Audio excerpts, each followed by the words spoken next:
Chers bien-aimés, je vous salue tous dans le merveilleux nom de Jésus, et surtout, chers amis internautes, soyez en paix. Nous sommes dans un temps de grâce où le Seigneur veut nous révéler toutes choses parce que c'est la fin. D'accord? C'est vrai que nous allons vivre des temps assez spéciaux puisque le Seigneur a dit, ne pensez plus aux événements passés. Alléluia. Mais sachez une chose, c'est que je me lève pour que vous puissiez vraiment entrer dans une vie nouvelle. Et cette vie nouvelle, mes bien-aimés, elle est en nous. Parce que le Seigneur a dit que lorsque Christ est en vous, vous êtes déjà une nouvelle créature. Donc, si vous croyez en la parole de Dieu, croyez simplement que Christ est en nous et que nous sommes déjà une nouvelle créature en mutation, en transformation, en métamorphose pour vivre avec le Seigneur. Car le Seigneur a dit, je m'en vais vous préparer une place et je reviendrai vous chercher. Alléluia. Donc, chers bien-aimés, tout ce que je vous dis, c'est la parole de Dieu, c'est la vérité, et nous sommes appelés justement à l'expérimenter. Pas seulement à l'entendre, parce que bien souvent, nous entendons la parole de Dieu et nous ne la mettons pas en pratique.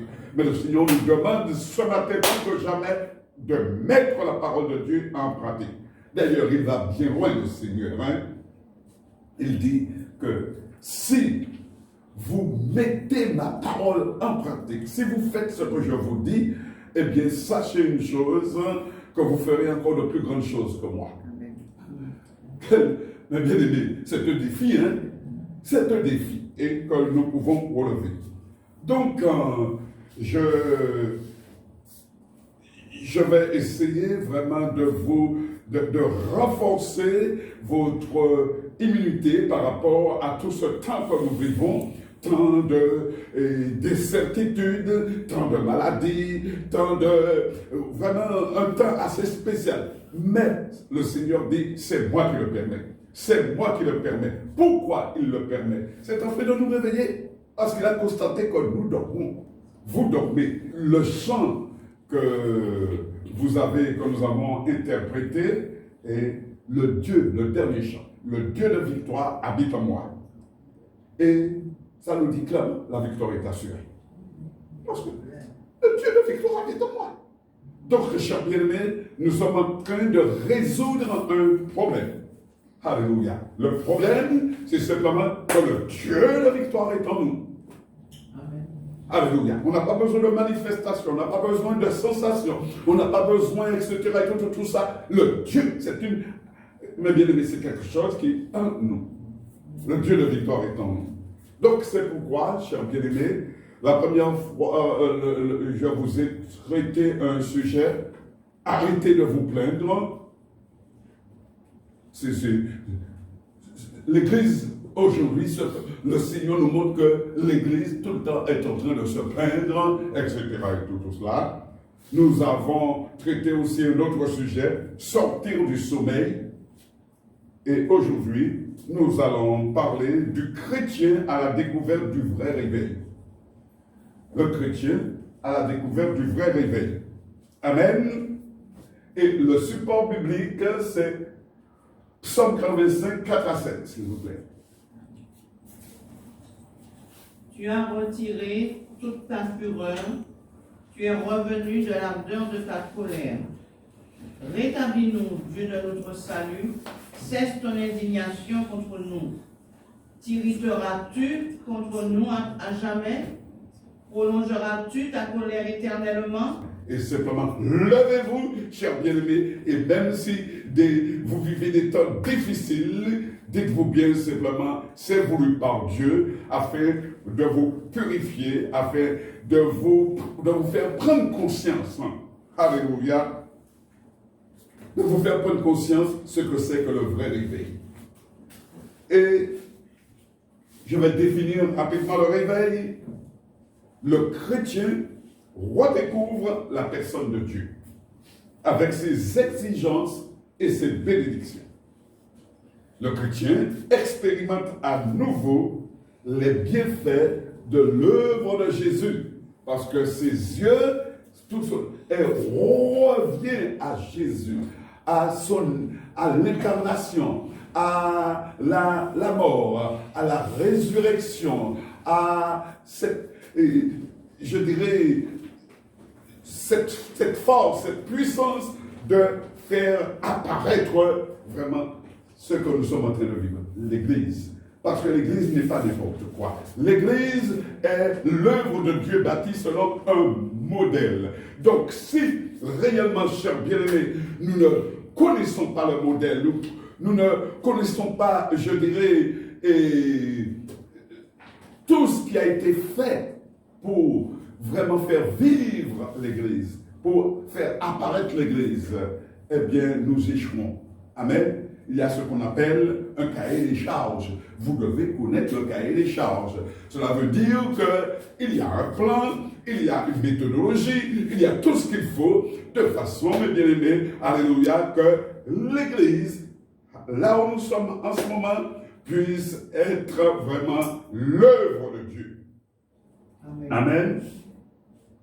Donc le chrétien qui veut un réveil de sa vie a le souci de se soumettre au Saint-Esprit. Je répète encore une chose très importante, mes bien-aimés, pour nous chrétiens. Il est écrit dans Acte 9, 31, l'Église s'accroissait par l'assistance du Saint-Esprit. Ça, c'est extrêmement important aujourd'hui, c'est l'assistance du Saint-Esprit. C'est le Saint-Esprit qui met je dirais, en fonction, qui établit les hommes qui doivent faire grandir l'Église. Le réveil est la réaction de Dieu à l'obéissance de l'homme. Ça, c'est important, mes bien-aimés. Vous ne pouvez pas avoir le réveil dans votre vie si vous n'obéissez pas à la parole de Dieu. Dieu œuvre souverainement par une personne qui obéit pleinement. Alléluia. Qui obéit pleinement. Nous sommes le réveil, mais c'est Dieu qui l'envoie du ciel. Amen. Amen.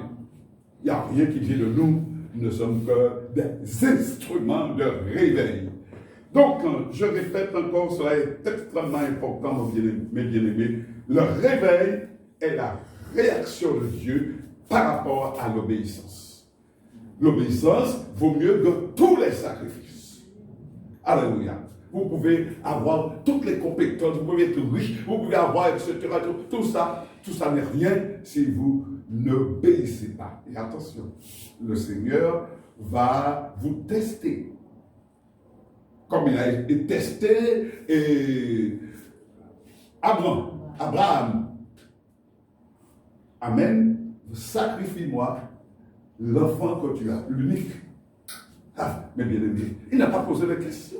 C'est extraordinaire ça. Le seul, il a attendu longtemps avant de l'avoir. Et il est parti. Alléluia. Et je crois que Dieu va agir comme ça pour nous parce que Abraham, c'était un homme exactement comme nous. Et lorsque vous regardez, nous n'avons pas le temps, mais lorsque vous regardez les hommes qui ont été utilisés par le Seigneur, c'était des hommes qui recevaient des instructions d'en haut et qui obéissaient. Lorsque je prends le cas, par exemple, de Josaphat ou autres, tous, alléluia, eh bien, ils sont nombreux. Obéissance. Obéissance. Obéissance à Dieu. Cher bien-aimé. Alléluia. Donc, nous allons voir le réveil. Parce que bien souvent, mes bien-aimés, pardonnez-moi, mais on nous a un peu trompés par ce qu'on appelle réveil. Parce que, personnellement,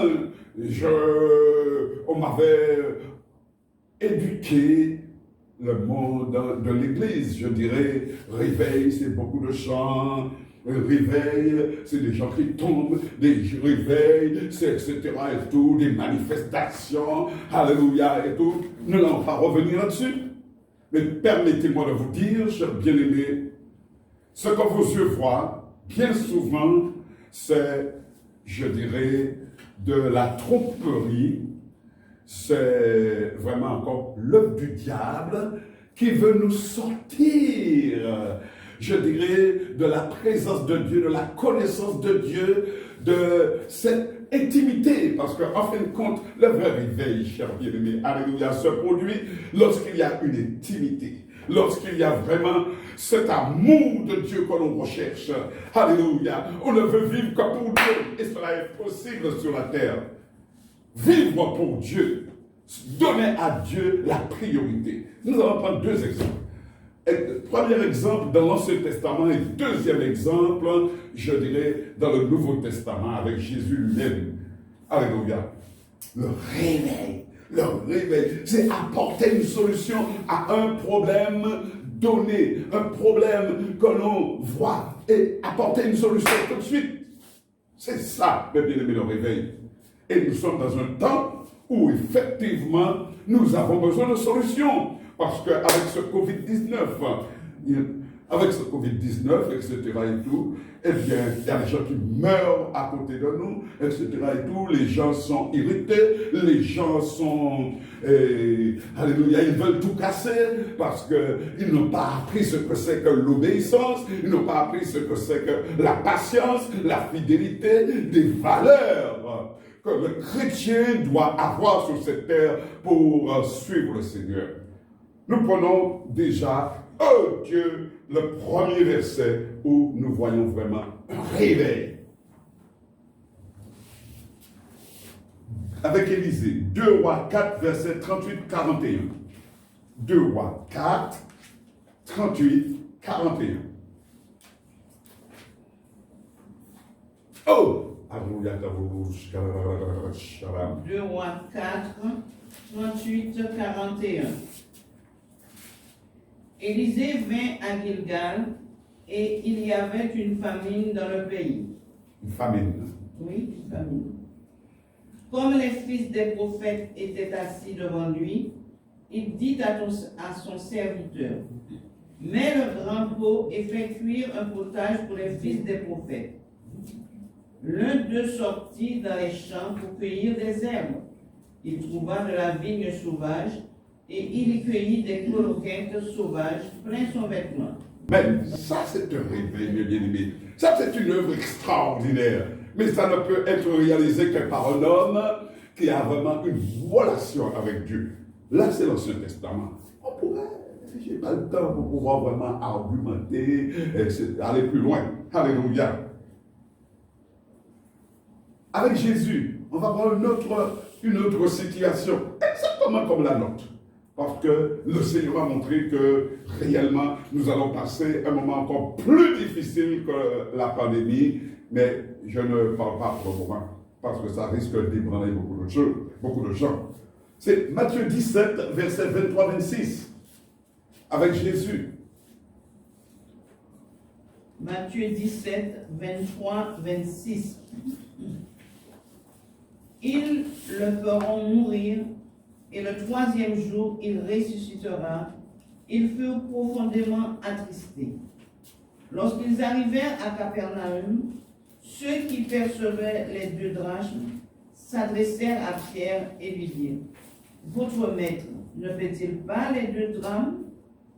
« Oui, dit-il. Et quand il fut entré dans la maison, Jésus le prévint et dit, « Que t'en semble, Simon? Les rois de la terre, de qui perçoivent-ils les tribus ou les... » Amen. Continuez encore. Il est parlé d'un endroit, je n'ai pas noté, où Jésus leur dit, allez jeter un hameçon, et puis, à moins que je me suis pas trompé. 27. C'est 27. Continue. Verset 27. Mais pour ne pas les scandaliser, va à la mer, jette l'hameçon et tire le premier poisson qui viendra. Ouvre-lui la bouche et tu trouveras un stratère. Prends-le et donne-le leur pour moi et pour toi. Amen. Amen. Alléluia. Mes bien-aimés, là nous voyons Jésus en train de résoudre un problème de société. N'avons-nous pas aujourd'hui, chers bien-aimés, et je dirais la nature de Jésus en nous, l'esprit de Jésus en nous? Et pourquoi sommes-nous en train de nous lamenter, de se plaindre, de faire toutes sortes de compromis pour payer impôts, pour payer taxes, pour faire ceci, pour faire cela? Pourquoi, chers bien-aimés, tout est à vous, le Seigneur dit. Alléluia. Vos dossiers, alléluia, chers bien-aimés, tout est à vous. Je vais rapidement vous donner des conseils, en 5 minutes. Vous donner des conseils pour que vous puissiez être des chrétiens réveillés pour attendre le retour du Seigneur, non seulement pour attendre, parce que le Seigneur ne veut pas avoir de gens statiques. Il veut que nous puissions bouger, parce que sa nature est en nous. Et la nature, la puissance de Dieu qui est en nous, nous amène, alléluia, de faire de grandes choses. Acte 1, verset 8. Acte 1, verset 8. Mais vous recevrez une puissance, le Saint-Esprit survenant sur vous, et vous serez mes témoins à Jérusalem, dans toute la Judée, dans la Samarie et jusqu'aux extrémités de la terre. Amen. Amen. Alors, 3 points que nous allons voir, que je note simplement, nous n'avons pas le temps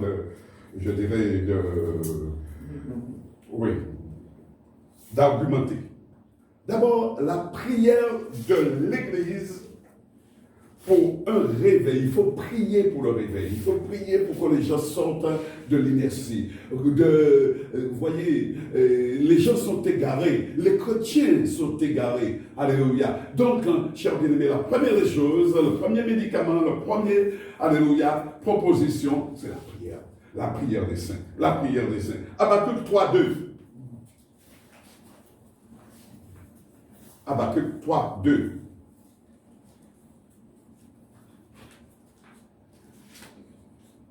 Habakkuk 3, verset 2. Éternel, j'ai entendu ce que tu as annoncé, je suis saisi de crainte.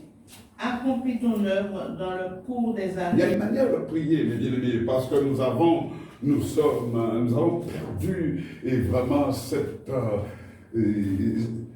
rencontre, nous avons perdu ce moment avec le Seigneur, nous nous sommes éloignés, nous avons mangé dans 2 plats. Alléluia, beaucoup de problèmes. Et il faut prier, il faut demander pardon. Deuxième chose, mes bien-aimés, Dieu promet un réveil spirituel, et c'est toujours Habakkuk 2, versets 1 à 5. Le réveil est là. Habakkuk 2, 1, 5.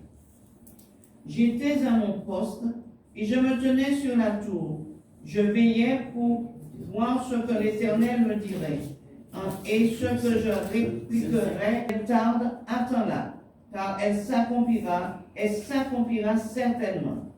Voici, son âme s'est enflée, elle n'est pas droite en lui, mais le juste vivra par sa foi. Pareil à celui qui est ivre et arrogant, l'orgueilleux ne demeure pas tranquille, il élargit sa bouche comme le séjour des morts, et il est insatiable comme la mort, il attire la promesse de réveil. Et chers bien-aimés, nous avons beaucoup de prophètes qui nous montrent que nous sommes là. Nous sommes là-dedans, de ce réveil-là. Il suffit simplement de lever la tête. Il suffit simplement de sortir du sommeil. Il suffit simplement, mes bien-aimés, de rentrer en soi-même et de demander pardon au Seigneur. David a dit qu'avant de m'humilier, je m'égarais. Et s'il n'y a pas vraiment cet acte de repentance, vous êtes en train de vous égarer. Le dernier point, le dernier conseil, chers bien-aimés, le réveil pour aujourd'hui est là. C'est la parole. La gloire de la dernière maison sera plus grande que celle de la première. Nous l'avons vu déjà avec l'arrivée du Saint-Esprit. Le Seigneur encore a dit que dans les derniers jours, vos fils et vos filles prophétiseront. Tout cela, nous le voyons. Alléluia. Et le Seigneur a dit, il y aura une faim, il y aura une famine qui va se lever de la terre. Non pas la famine du manger et du boire, mais c'est la famine de connaître Dieu, de chercher Dieu. Permettez-moi de vous dire une chose, chers bien-aimés. Ne vous focalisez pas sur le manger et le boire. Ne vous focalisez pas sur les, je dirais, le confort. Alléluia. Les vacances. Aujourd'hui, changeons de mentalité. Plus que jamais, le son de la trompette commence déjà à retentir dans nos cœurs, dans notre âme. Alléluia. Quand nous dit ce son de la trompette, je reviens bientôt.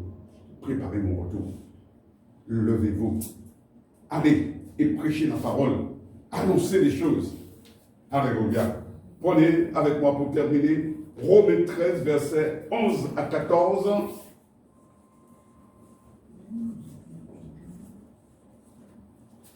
Romains 13, 11, 14. 11, 14. Romains 13, 11, 14. Cela importe d'autant plus que vous savez en quel temps nous sommes. Amen. C'est l'heure de vous réveiller en fin du sommeil, car maintenant le salut est plus près de nous que lorsque nous avons cru. La nuit est avancée, le jour approche. Dépouillons-nous donc des œuvres des ténèbres et revêtons les armes de la lumière. Marchons honnêtement comme en plein jour, loin des excès de l'ivrognerie, de la luxure et de l'impudicité, des querelles et des jalousies. Amen. Amen. Donc, chers bien-aimés, c'est vraiment un appel à se sanctifier davantage. Un appel à se sanctifier davantage. J'aimerais vous dire en guise de conclusion, vous êtes des appelés de Dieu, vous êtes des envoyés, et je répète toujours les mêmes choses. Vous êtes sur la terre, mais vous n'êtes pas de la terre. Alléluia.